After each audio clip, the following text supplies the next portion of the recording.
Hello दोस्तों, आज की इस वीडियो में हम देखेंगे हमारा second chapter formation of companies. ये फॉर्मेशन ऑफ कंपनीज पूरा फुल चैप्टर आज ही के एक ही वीडियो के अंदर देखेंगे।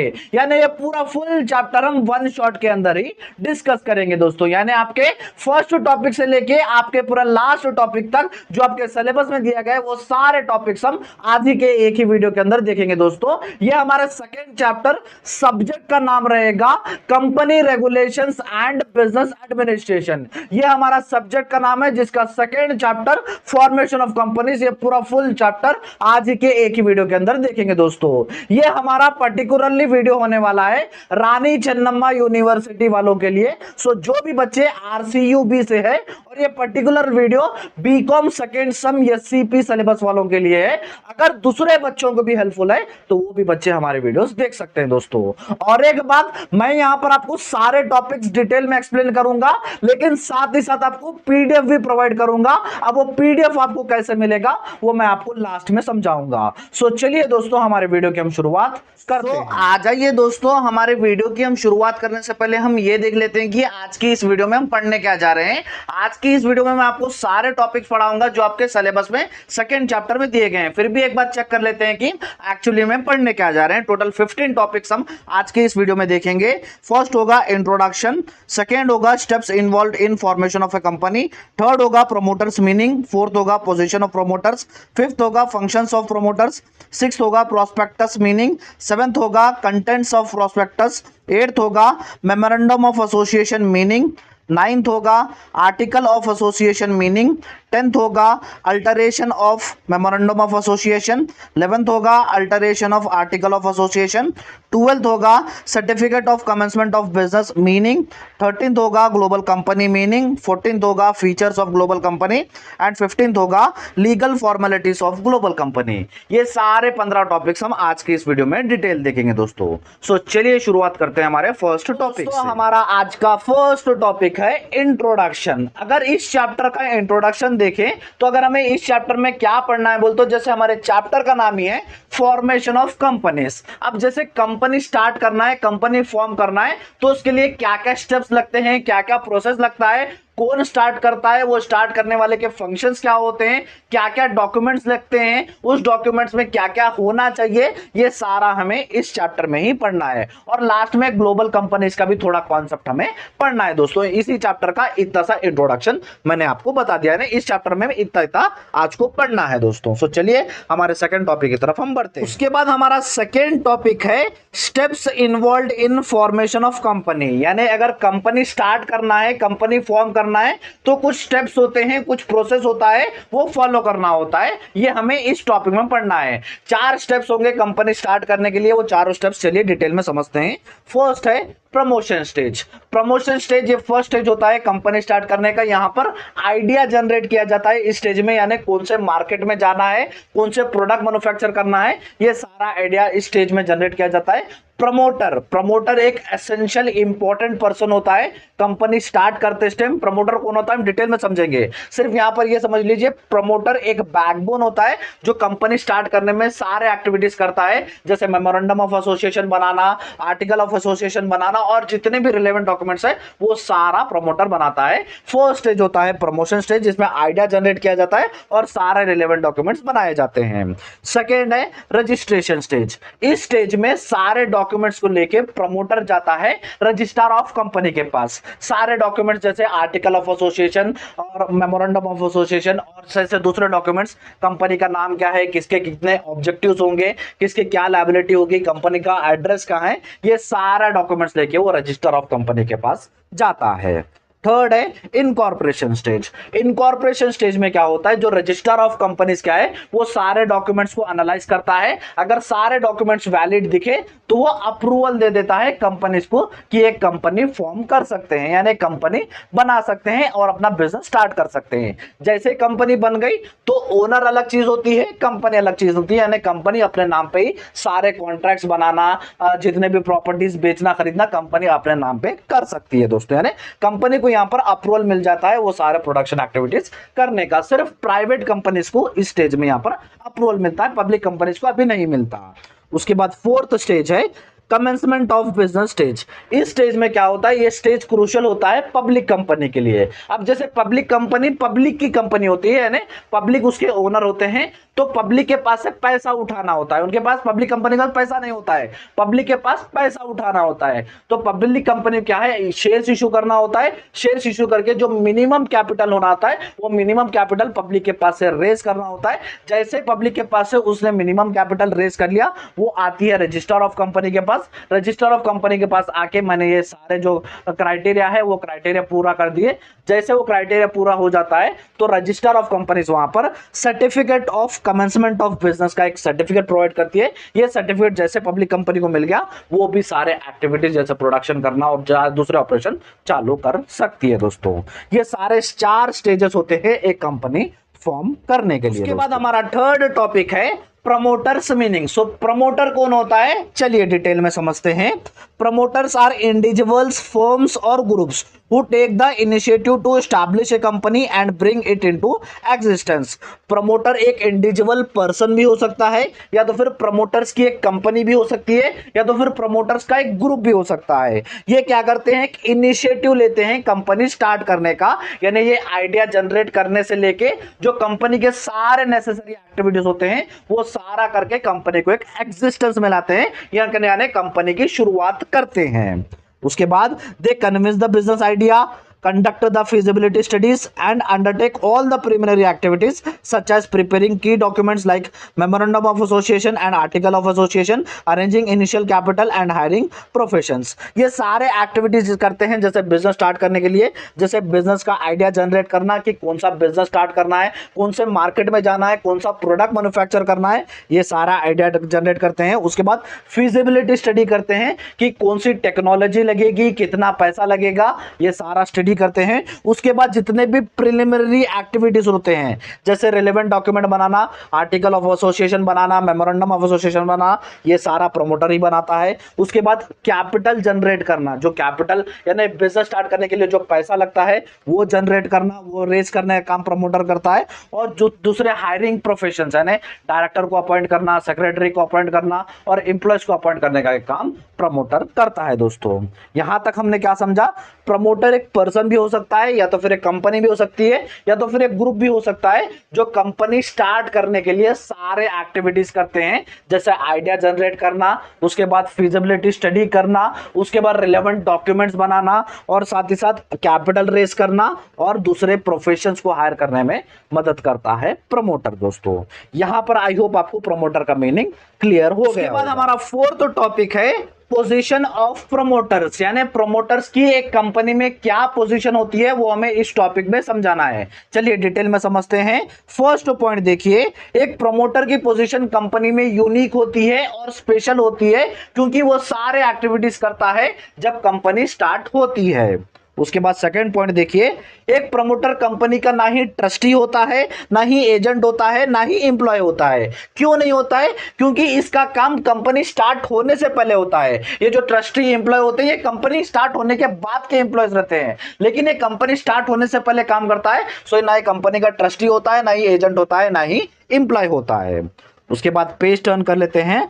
लेकिन एक प्रमोटर कंपनी के साथ फिड्यूसरी रिलेशनशिप मेंटेन करता है। फिड्यूसरी रिलेशनशिप यानी सामने वाले पर्सन का हमेशा अच्छा सोचना। सो प्रमोटर क्या करता है, कंपनी के बारे में हमेशा अच्छा सोचना चाहिए और जो आगे जाके शेयर होल्डर्स बनेंगे उनके बारे में भी अच्छा सोचना चाहिए प्रमोटर। उसके बाद फोर्थ पॉइंट है, और प्रमोटर को जितने भी प्रमोटर ट्रांजैक्शन कर रहा है वो सारे हॉनेस्टी से और ईमानदारी से करना चाहिए। जैसे प्रॉपर्टी खरीदने से लेके प्रॉपर्टी बेचने तक, या तो फिर कैपिटल रेज कर रहा है, या तो फिर कोई भी डॉक्यूमेंट्स बना रहा है, तो उसमें हॉनेस्टली और ईमानदारी से उसको उसका काम करना चाहिए। उसके बाद पेज टर्न कर लीजिए। अगर प्रमोटर कुछ गलत कर रहा है, अपने पावर्स का मिसयूज कर रहा है, या तो फिर कोई सीक्रेट प्रॉफिट उठा रहा है, सीक्रेट प्रॉफिट बना रहा है, तो उसको बाद में पूछा भी जाता है, उसको अकाउंटेबल होना ही पड़ता है। उसके बाद लास्ट देखिए, अगर कोई प्रमोटर अपनी ड्यूटी सही तरीके से नहीं करा या तो फिर कंपनी को हार्म पहुंचाया तो उससे सारा पूछा जाता है, उससे कंपनसेशन लिया जाता है। अगर उसने कुछ प्रॉफिट भी कमाया तो प्रॉफिट भी उससे वसूला जाता है। ये एक पोजीशन होती है कंपनी में प्रमोटर की। दोस्तों आई होप आपको अभी तक यहां पर डिटेल में समझने आ गया होगा कि प्रमोटर की पोजीशन क्या होती है, कंपनी के बाद हमारा फिफ्थ टॉपिक है फंक्शंस ऑफ प्रमोटर। प्रमोटर का एक्चुअली में काम क्या होता है कंपनी के अंदर, वो हमें इस टॉपिक में समझाना है। चलिए डिटेल में समझते हैं। 8 फंक्शंस है। फर्स्ट है convincing the business idea. Promoter का ये काम होता है कि बिजनेस आइडिया कन्विंस करना कि कौन सा बिजनेस बनाना है, कौन से मार्केट में जाना है, कौन सा प्रोडक्ट मैन्युफैक्चर करना है, कौन सी सर्विस डिलीवर करना है, ये सारा आइडिया जनरेट करने का काम प्रमोटर करता है। सेकेंड है कंडक्टिंग द फिजिबिलिटी स्टडी। और जो वेरियस स्टडीज होता है वो भी कंडक्ट करता है एक प्रमोटर। जैसे कौन सी टेक्नोलॉजी एक कंपनी में लगेगी, यानी कौन से मशीनरीज लगेंगे, कितना कैपिटल लगेगा, कौन सा प्रोडक्ट मार्केट में बिकेगा, ये सारा स्टडी भी प्रमोटर करता है कंपनी के लिए। थर्ड है असेंबलिंग द इनिशियल टीम। जो शुरू के आदमी लगते हैं, शुरू के पर्सन लगते हैं कंपनी स्टार्ट करने के लिए, उसको भी अपॉइंट करता है प्रमोटर। जैसे अकाउंटेंट हो गया, एक्सपर्ट्स हो गए, बैंकर्स हो गए, ये सारे जनों को वो अपॉइंट करता है आगे के एक्टिविटीज करने के लिए।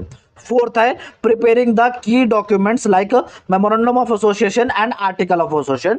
जो डॉक्यूमेंट्स लगते हैं जैसे memorandum of association, article of association, ये सारा बनाने का काम भी प्रमोटर करता है। अगर आपको कंफ्यूज हो रहा होगा कि मेमोरेंडम ऑफ एसोसिएशन क्या है, आर्टिकल ऑफ एसोसिएशन क्या है, तो कंफ्यूज मत हो जाइए, आगे हमें इसी के बारे में डिटेल में समझना है। सो डॉक्यूमेंट्स बनाने का काम भी एक प्रमोटर ही करता है। फिफ्थ है अरेंजिंग इनिशियल कैपिटल। अब जैसे कंपनी स्टार्ट कर रहे हो, कंपनी स्टार्ट करने के लिए कैपिटल लगता है, पैसे लगता है। सो पैसा अरेंज करने में भी एक प्रमोटर ही मदद करता है कि अगर लोन उठाना है तो बैंक से उठाने में, या तो फिर शेयर इश्यू करना है, शेयर इश्यू करके पैसा उठाना है तो शेयर इश्यू करने में भी प्रमोटर मदद करता है।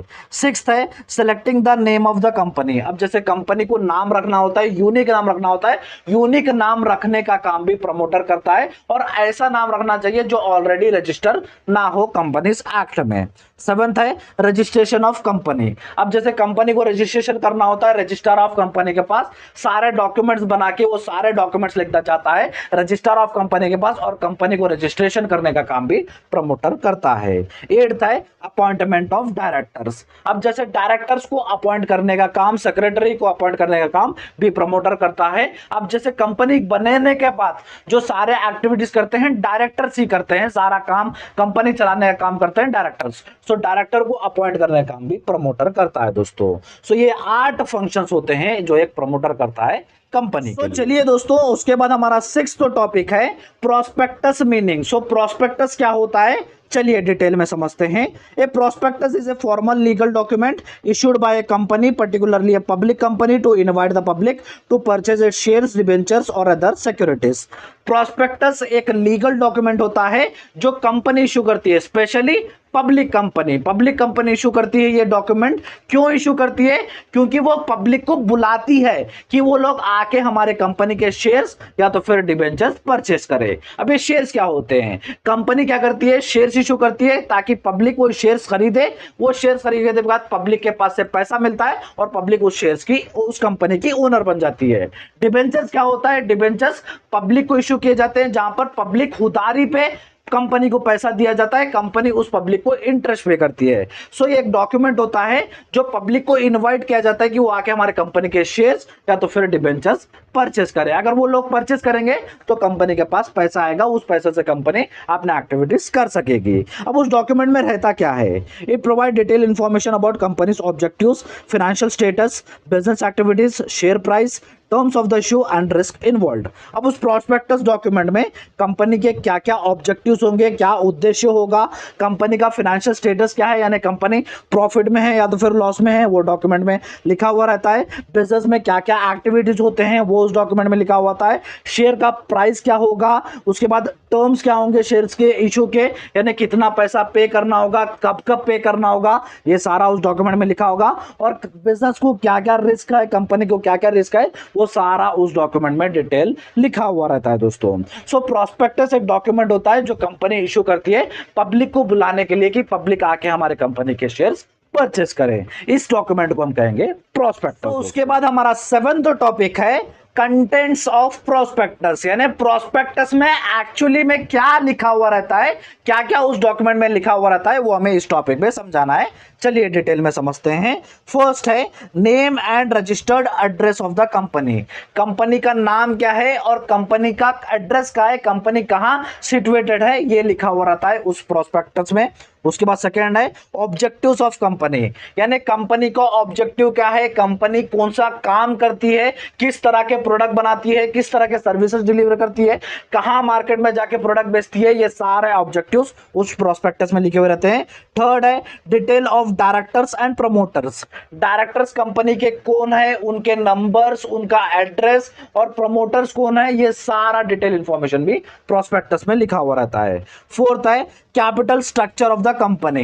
कंपनी का कैपिटल स्ट्रक्चर भी उस प्रोस्पेक्टस में लिखा हुआ रहता है, यानी कंपनी पैसा कहां से अरेंज करती है, कहां से उठाती है, या तो बैंक से उठाती है, या तो फिर शेयर इशू करती है, या तो किसी के पास से डिबेंचर्स देके पैसा उधारी पे लेता है, ये सारा डिटेल भी उस डॉक्यूमेंट में लिखा हुआ रहता है।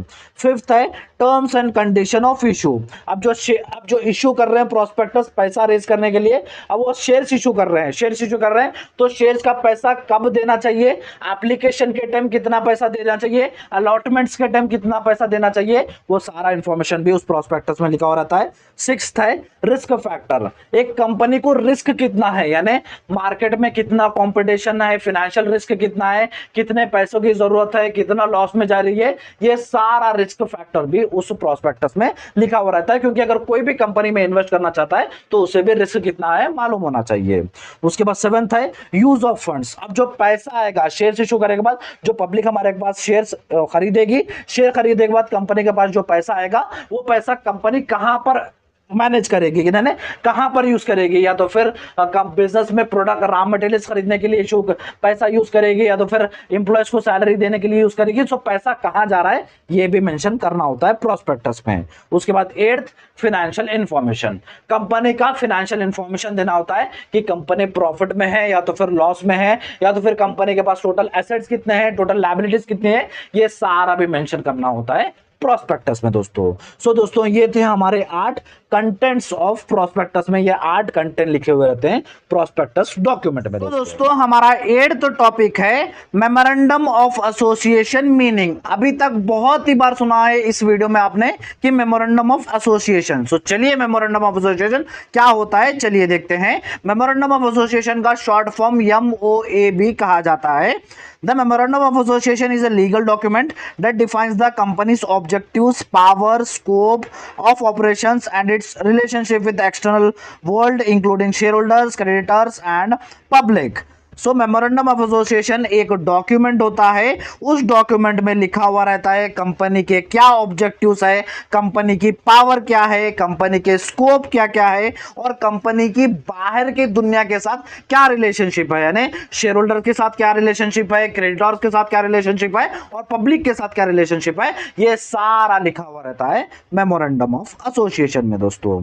उसके बाद the memorandum of association contains essential clauses such as name clause, registered office clause, object clause, liability clause and capital clause which outlines the company's fundamental details and purpose. अब एक्चुअली में क्या लिखा हुआ रहता है मेमोरेंडम ऑफ एसोसिएशन के अंदर, यानी कंपनी का नाम क्या है, कंपनी का एड्रेस क्या है, कंपनी के ऑब्जेक्टिव क्या है, यानी कंपनी का ऑब्जेक्टिव जैसे प्रोडक्ट बनाना है, या तो फिर सर्विस बनाना है, या तो फिर प्रॉफिट बनाना है, या तो फिर पब्लिक की सेवा करना है, ये ऑब्जेक्टिव लिखा हुआ रहता है मेमोरेंडम ऑफ एसोसिएशन में। लायबिलिटी लिखी हुई रहती है कि शेयर होल्डर की क्या लायबिलिटी रहेगी, क्रेडिटर की क्या लायबिलिटी रहेगी, डायरेक्टर की क्या लायबिलिटी रहेगी, ये सारा उसमें लिखा हुआ रहता है। उसके बाद कैपिटल क्लॉज, यानी कितना कैपिटल लगेगा बिजनेस ऑपरेशन करने के लिए, कितना कैपिटल लगा हुआ है, कितना पैसा लगेगा, ये सारा उसमें लिखा हुआ रहता है। सारे चीजें जो डिटेल बताती है कंपनी के बारे में, वो सारा मेमोरेंडम ऑफ एसोसिएशन में लिखा हुआ रहता है दोस्तों। क्लियर हो गया मेमोरेंडम ऑफ एसोसिएशन। के बाद हमारा 9th टॉपिक है article of association meaning. So article of association association क्या होता है, चलिए डिटेल में समझते हैं। ये भी एक इंपॉर्टेंट डॉक्यूमेंट है आप लोगों के लिए, चलिए डिटेल में समझते हैं। द आर्टिकल ऑफ एसोसिएशन, जिसे शॉर्ट में हम AOA भी कहते हैं, is a legal document that specifies the internal rules, regulation and procedure for managing A companies operation. So article of association भी एक डॉक्यूमेंट होता है जो कंपनी के रूल्स, रेगुलेशंस एंड प्रोसीजर उस डॉक्यूमेंट में लिखे हुए रहते हैं, जो कंपनी के अंदर के एम्प्लॉयज के लिए, जो डायरेक्टर्स हो गए, सेक्रेटरी हो गए, बोर्ड ऑफ डायरेक्टर्स हो गए, उनके लिए लिखे हुए रहते हैं, जो सारों को फॉलो करने होना पड़ता है। यानी जितने भी लोग कंपनी के अंदर काम कर रहे हैं, उनको कैसे काम करना चाहिए, कब काम करना चाहिए, उनके रोल क्या होंगे, वो सारे रूल्स एंड रेगुलेशंस उस डॉक्यूमेंट में लिखे हुए रहते हैं। दोस्तों समझ गए? अगर कंपनी को अच्छा चलाना है, कंपनी को रूल्स एंड रेगुलेशंस पे चलाना है, तो ये डॉक्यूमेंट आपको बनाना होता है और डॉक्यूमेंट को सारे लोगों को फॉलो करना होता है। सो आर्टिकल ऑफ एसोसिएशन में रूल्स एंड रेगुलेशन लिखे हुए रहते हैं। मेमोरेंडम ऑफ एसोसिएशन में कंपनी के ऑब्जेक्टिव्स और कंपनी के रिलेशनशिप बाहर के लोगों के साथ कैसे रहेंगे, वो मेमोरेंडम ऑफ एसोसिएशन में लिखे हुए रहते हैं। क्लियर होगा दोनों के बीच में? उसके बाद हमारा 10th टॉपिक है alteration of memorandum of association. Alteration यानी चेंजेस। अगर आपको मेमोरेंडम ऑफ एसोसिएशन डॉक्यूमेंट में कुछ चेंजेस करना है तो कैसे करेंगे, कुछ प्रोसीजर फॉलो करना होता है। चलिए डिटेल में समझते हैं। फर्स्ट है चेंज इन नेम क्लॉज। अगर आपको कंपनी का नाम चेंज करना है, अगर प्राइवेट कंपनी है तो शेयर होल्डर की मीटिंग बिठाना है, वहां पर एक रेजोल्यूशन पास करना है, यानी 75% से ज्यादा शेयर होल्डर्स उस नए नाम को हाँ करना होगा, तभी आप नेम चेंज कर सकते हो। अगर एक पब्लिक कंपनी है तो पब्लिक कंपनी को शेयर होल्डर की मीटिंग बिठानी होगी, मीटिंग बिठाने के बाद सेंट्रल गवर्नमेंट से परमिशन लेना होगा कि हम ये नेम चेंज कर रहे हैं। जैसे नेम चेंज हो गया, ROC रजिस्टर ऑफ कंपनी के पास जाके आपको अप्रूवल लेना होता है। सेकेंड है changes in registered office clause. अगर आपको ऑफिस का एड्रेस चेंज करना है, लोकेशन चेंज करना है, तो उसके 3 क्राइटेरिया है। फर्स्ट, अगर आपको एक ही सिटी के अंदर दूसरा एड्रेस बनाना है, दूसरी जगह शिफ्ट करना है, तो सिर्फ आपको शेयर होल्डर की परमिशन लगेगी। सेकेंड, अगर आपको दूसरे सिटी में ट्रांसफर करना है आपका ऑफिस, तो वहां पर आपको रजिस्टर ऑफ कंपनीज का परमिशन लेना होगा। उसके बाद अगर थर्ड, अगर आपको दूसरे स्टेट में ट्रांसफर करना है अपना ऑफिस, अगर पब्लिक कंपनी है, तो वहां पर गवर्नमेंट का परमिशन आपको वहां पर लेना होता है और रजिस्टर ऑफ ऑफिस में भी जाके आपको अप्रूवल लेना होता है। Third, changes in objective clause. अगर आपका ऑब्जेक्टिव चेंज करना है, यानी आपकी कंपनी है प्रॉफिट कमाने की, आप प्रॉफिट कमाना छोड़ दे रहे हो, सिर्फ आप पब्लिक की सेवा करना चाहते हो, तो आपको क्या करना होता है, MGT बोल के एक फॉर्म मिलता है, MGT 14, वो फॉर्म आपको रजिस्टर ऑफ ऑफिस में सबमिट करना है, लिखना होता है, वहां पर आपको अप्रूवल लेना होता है। उसके बाद फोर्थ है चेंजेस इन लायबिलिटी क्लॉज। अगर लायबिलिटी चेंज हो रही है, यानी शेयर होल्डर की लायबिलिटी चेंज हो रही है, या तो फिर कोई क्रेडिटर की लायबिलिटी चेंज हो रही है, तो आपको जाकर रजिस्टर ऑफिस में परमिशन लेनी होती है। फिफ्थ है changes in capital clause. Capital clause यानी पैसा कितना आप डाल रहे हो, अगर आपका कैपिटल इंक्रीज हो रहा है या तो फिर कुछ डिक्रीज हो रहा है, तो वहां पर कुछ नहीं करना, सिर्फ आपको शेयर होल्डर्स की परमिशन लेना है, शेयर होल्डर से अप्रूवल लेना है। उसके बाद रजिस्टर ऑफ ऑफिस जाके वहां पर आपको कुछ डॉक्यूमेंट्स लगेंगे, वो डॉक्यूमेंट्स फाइल करके वहां से आपको अप्रूवल लेना है। दोस्तों ये थे हमारे अल्टरेशन। अगर आपको मेमोरेंडम ऑफ एसोसिएशन चेंज करना है तो ये सारे प्रोसीजर आपको फॉलो करने होंगे। दोस्तों मैंने आपको अलग अलग तौर पे। उसके बाद दोस्तों हमारा 11th टॉपिक है alteration of article of association. अगर आपको article of association document change करना है तो उसके लिए क्या प्रोसीजर होगा। अब जैसे आर्टिकल ऑफ एसोसिएशन हमने देखा, इंटरनल रूल्स एंड रेगुलेशन उस डॉक्यूमेंट में लिखे रहते हैं, अगर उसको चेंज करना है तो क्या प्रोसीजर है। चलिए 3 प्रोसीजर है, 1 बाय 1 देखेंगे। First, approval by board of directors. जो कंपनी के बोर्ड ऑफ डायरेक्टर्स रहते हैं उनसे आपको अप्रूवल लेना है कि हमें ये नए रूल्स ला रहे हैं, या तो फिर ये रूल्स हम हटा रहे हैं, इसकी पहले अप्रूवल आपको डायरेक्टर से लेनी होती है। सेकंड, पासिंग ए स्पेशल रेजोल्यूशन। एक आपको शेयर होल्डर्स की मीटिंग बिठानी होती है, शेयर होल्डर्स की मीटिंग में आपको सारा शेयर होल्डर्स को बताना होता है कि हम ये नए रूल्स ला रहे हैं और ये पुराने रूल्स हटा रहे हैं। उसमें 75% से ज्यादा जो शेयर होल्डर्स है वो अप्रूवल देना होता है, जब हम उसे स्पेशल रेजोल्यूशन कहते हैं। स्पेशल रेजोल्यूशन आपको उसमें ऑफर पास करना होता है। थर्ड है filing with registrar of companies. ये सारा 2 प्रोसीजर कर लिए के बाद आपको लास्ट में जाना है रजिस्टर ऑफ कंपनी के पास और उनको वहां पर बताना है कि हम यहाँ पर ये रूल्स एंड रेगुलेशंस चेंज कर रहे हैं, और वहां से आपको अप्रूवल ले लेनी होती है। ये 3 प्रोसीजर आपको फॉलो करने होते हैं जो भी आपको alteration of article of association करना। चलिए दोस्तों, हमारा 12th टॉपिक है certificate of commencement of business. So certificate of commencement of business क्या होता है, चलिए देखते हैं। अगर आपको याद होगा, जब हम देख रहे थे steps of formation of a company, उसमें 4th स्टेज भी यही था। So certificate of commencement of business क्या होता है, चलिए समझते हैं। The certificate of commencement of business is a legal document issued by a registrar of companies that authorize a company to start its business operation. Certificate of business commencement of business एक legal document होता है जो registrar of companies issue करती है, company को issue करके उन्हें permission दे देती है कि वो अपने एक्टिविटीज, अपने ऑपरेशन स्टार्ट कर सकती है। जैसे वो डॉक्यूमेंट मिल जाता है, तब से वो कंपनी अपने सारे एक्टिविटीज शुरू कर सकती है। It is mandatory for public limited companies, और ये जो सर्टिफिकेट है ये पब्लिक कंपनी के लिए कंपलसरी, ये सर्टिफिकेट उनके पास होना चाहिए। ये कब मिलेगा, चलिए देखते हैं।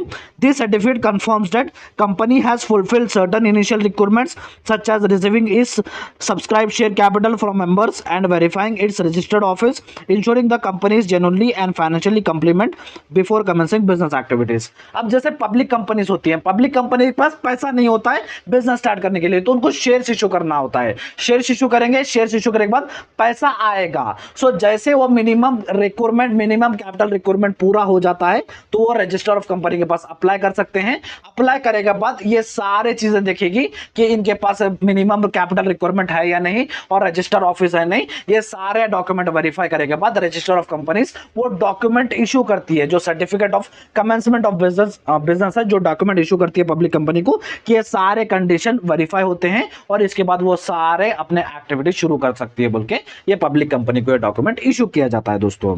सो certificate of commencement of business एक डॉक्यूमेंट होता है जो पब्लिक कंपनी को इशू किया जाता है। जब वो सारे क्राइटेरिया फुलफिल करते हैं, वो फुलफिल करने के बाद ये डॉक्यूमेंट उन्हें दिया जाता है पब्लिक कंपनी को। दोस्तों समझ गए, क्लियर होगा। इसके बाद हमारा 13th टॉपिक है ग्लोबल कंपनी मीनिंग। सो ग्लोबल कंपनी क्या होता है, चलिए समझते हैं। अभी तक हमने सारा फॉर्मेशन ऑफ कंपनी का पूरा टॉपिक देखा, यानी कंपनी कैसे फॉर्म होती है, क्या क्या डॉक्यूमेंट लगते हैं, वो सारा अभी तक देखा। लेकिन अब हम देखेंगे ग्लोबल कंपनी का कॉन्सेप्ट। सो ग्लोबल कंपनी क्या होता है, चलिए समझते हैं।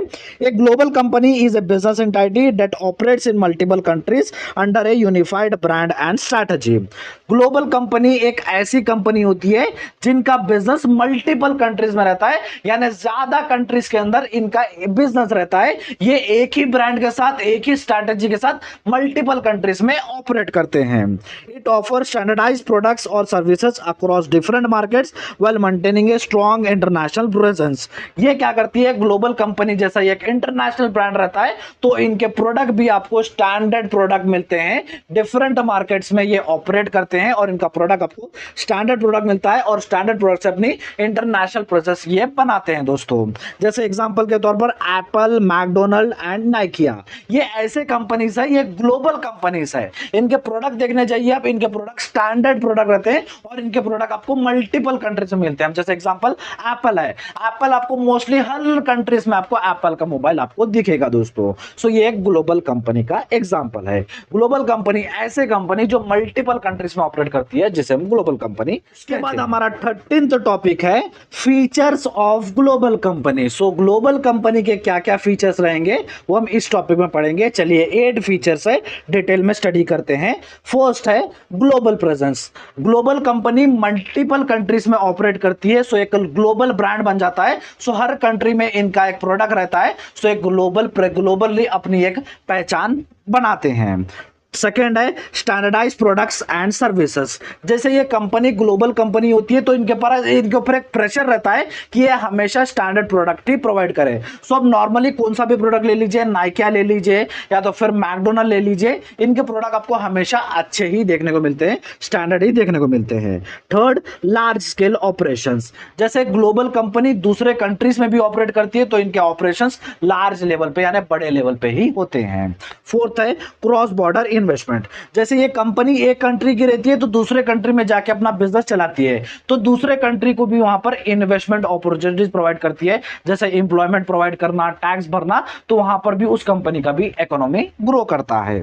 फिफ्थ है डाइवर्स वर्कफोर्स। अब जैसे ये दूसरे दूसरे कंट्रीज, मल्टीपल कंट्रीज में इनके कंपनीज रहते हैं, इनका बिजनेस रहता है, तो इनका जो वर्कफोर्स रहता है, जो एम्प्लॉयज रहते हैं, उनके डाइवर्स रहते हैं। जैसे हर एम्प्लॉयज अलग अलग कल्चर से आता है, अलग रिलीजन से आता है, अलग कंट्री से आता है, तो इनका वर्कफोर्स क्या रहता है, डाइवर्स रहता है।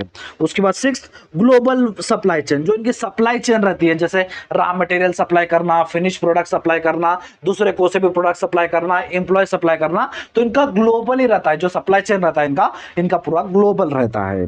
सेवंथ है focus on research and development. ये जो ग्लोबल कंपनीज रहती है वो बहुत ही पैसा खर्चा करती है रिसर्च के लिए। अब जैसे कौन से मार्केट में कौन सा प्रोडक्ट चलेगा, कौन से कंट्री में कौन सा प्रोडक्ट चलेगा, इसके लिए रिसर्च करना पड़ता है। सो ग्लोबल कंपनी रिसर्च के लिए बहुत ही पैसा खर्चा करती है।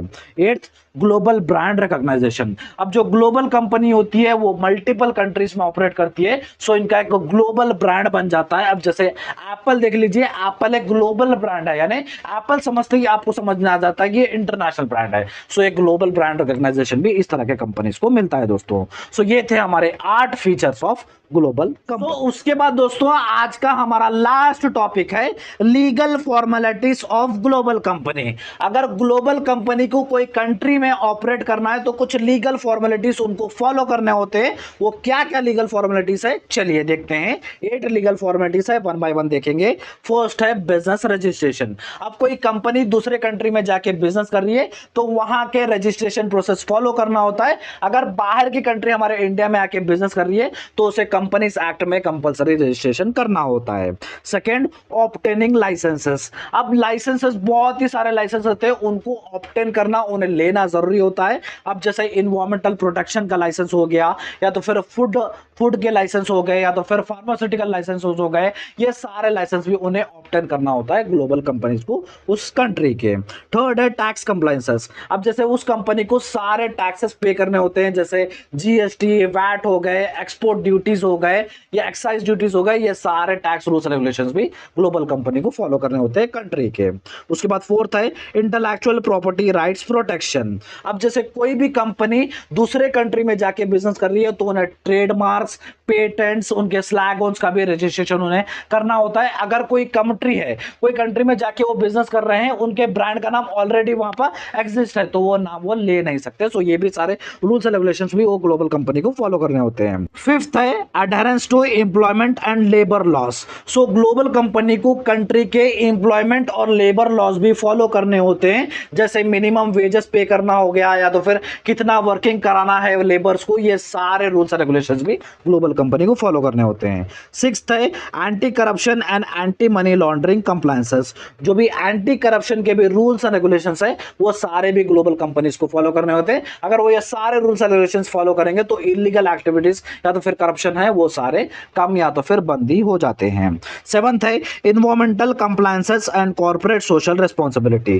जो इन्वायरमेंट में कंपनी काम करती है उनके प्रति भी उनका कुछ रिस्पांसिबिलिटी बनता है, सो उनके लिए भी उनका कुछ करना भी बनता है। अब जैसे हमारे इंडिया में है, अगर कोई ग्लोबल कंपनी ज्यादा इनकम जनरेट कर रही है तो 2% हमारे सोसाइटी के लिए या तो फिर एनवायरमेंट के लिए करना पड़ता है बोल के हमारे कंपनीज एक्ट में लिखा गया। ये सारे भी रूल्स एंड रेगुलेशंस उस कंपनी को फॉलो करने हैं। Eighth, annual filing and financial reporting. जितना भी उन्होंने हमारी कंट्री से कमाया या तो फिर कोई कंट्री से कमा रही है ग्लोबल ब्रांड, वो सारा उनको फाइलिंग करना होता है रजिस्टर ऑफ कंपनी के पास या तो फिर कंपनीज एक्ट में। वो सारा बताना होता है कि उन्होंने कितना प्रॉफिट किया, कितना सेल किया, ये सारा भी उनको रिपोर्ट्स पहुंचाने होते हैं कंपनीज एक्ट में दोस्तों। सो दोस्तों ये सारे थे 8 लीगल फॉर्मेलिटीज जो एक ग्लोबल कंपनी को फॉलो करने होते हैं अगर कंट्री के अंदर ऑपरेट करना है तो दोस्तों ये था हमारा आज का टॉपिक और ये थे हमारा सारा फुल चैप्टर। आई होप आपको सारे के सारे टॉपिक्स क्लियर हो गए, कोई भी टॉपिक्स में आपको डॉट नहीं रहा। तो दोस्तों ये था हमारा आज का वीडियो और जैसे मैंने कहा था मैं आपको पीडीएफ भी प्रोवाइड करूंगा। पहले बात कर लेते हैं उस पीडीएफ में मिलेगा क्या। उस पीडीएफ में आपको सेकेंड चैप्टर के हर टॉपिक्स आपको डिटेल एक्सप्लेनेशन के साथ मिलेंगे। जैसे एग्जांपल यहां पर था फंक्शंस ऑफ प्रोमोटर, हमारा एक टॉपिक था, यहां पर सिर्फ हमने पॉइंट्स देखे, लेकिन वहां पर उस पीडीएफ में आपको डिटेल एक्सप्लेनेशन मिलेगा उस सारे पॉइंट्स का, उस सारे टॉपिक का दोस्तों। अगर वो आपको पीडीएफ चाहिए तो सिर्फ आपको 50 रुपीज पे करने हैं और जो मेरे लेफ्ट में मेरा राइट में जो व्हाट्सएप नंबर दिख रहा है उस पे हाई और कौन सा पीडीएफ चाहिए वो आपको मैसेज करना है तो आपको वहां पर फर्दर इंफॉर्मेशन मिल जाएगी दोस्तों। ये तो हो गया हमारी पीडीएफ की बात। अब रिटर्न आ जाइए। मैं यहां पर एक प्लेलिस्ट बना दिया था company regulation and public administration की। सो जितने भी क्लासेस आएंगे वो सारे उस प्लेलिस्ट में मिल जाएंगे। फर्स्ट चैप्टर का भी आपको उस प्लेलिस्ट में मिल जाएगा और फर्स्ट चैप्टर का भी मैं लिंक आपको डिस्क्रिप्शन बॉक्स में दे दूंगा। एक बार डिस्क्रिप्शन बॉक्स चेक कर लीजिएगा, दोनों लिंक आपको वहां पर मिल जाएंगे। वीडियो अच्छा लगा तो वीडियो को लाइक कर दीजिए, चैनल को सब्सक्राइब कर लीजिएगा और अपने सारे फ्रेंड्स के साथ इस वीडियो को शेयर कर दीजिएगा। दोस्तों मिलते हैं हमारे नेक्स्ट चैप्टर की वीडियो में।